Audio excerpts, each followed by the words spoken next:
যদি আল্লাহ চাইতো পুরা ঢাকাকে এবং দুলির সাথে মিশাই দিতে পারতো না?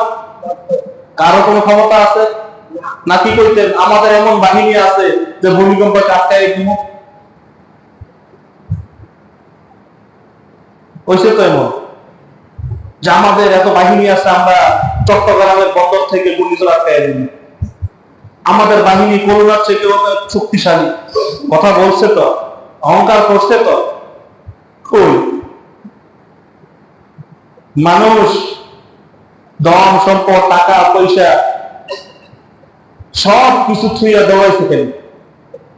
চোখের সামনে সবকিছু স্পষ্ট।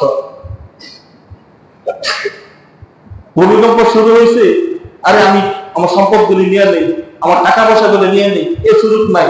যে যে দুই পাশে দৌড়াও, শরীরে কাপড় আছে না কি আছে এটা দেখার টাইম নাই। কিসের অহংকার করো? হাল্লাতা আলাল ইনসানি হিনুম মিনাদ দাহরি লাম ইয়াকুন শাইআম মাযকুরা। কি ছিল? কিসের তোমার এত অহংকার? কিচ্ছু না। অহংকার করার মতো কিচ্ছু নেই তোমার কাছে। আল্লাহ তাআলার অশেষ রহমত, তার মেহেরবানি, তার হাবিবের দোয়ার বরকত আমরা এখনো আছি। অথচ যে অবস্থা দেখছি, আমি কালিমা টালিমা করে রেডি হয়ে গেছি, আজকে শেষ। আমার ঘরের গা, আমার আলমারি টালমারি সব ফেটে গেছে, ওয়াল ফাড়া দিয়া লাইছে, ফোনও ফাড়া দিয়া লাইছে। আমি কালিমা করে লাইছি, দৌড়ায় কই যাবো? দৌড়ে যাবোটা কই? চারিদিকে তো খালি বিল্ডিং আর বিল্ডিং, কই যাবেন দৌড়ায়? লা উকসিমু বিয়াউমিল কিয়ামাহ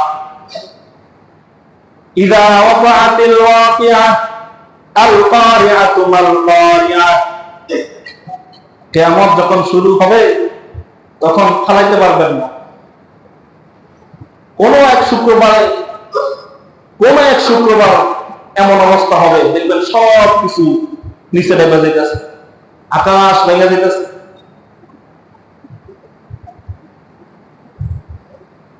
আল্লাহ তাআলা একটু সতর্ক করে মাঝে মাঝে যে ঠিক হয়ে যা বান্দা, ঠিক হয়ে যা, একটু সতর্ক করে।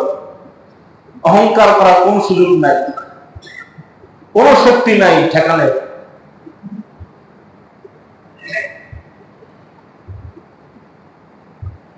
অথচ রাস্তা দিয়ে যখন হাঁটি, আমার দাম্ভিকতার কারণে, আমার অহংকারের কারণে মানুষ আশেপাশে হাঁটতে পারে।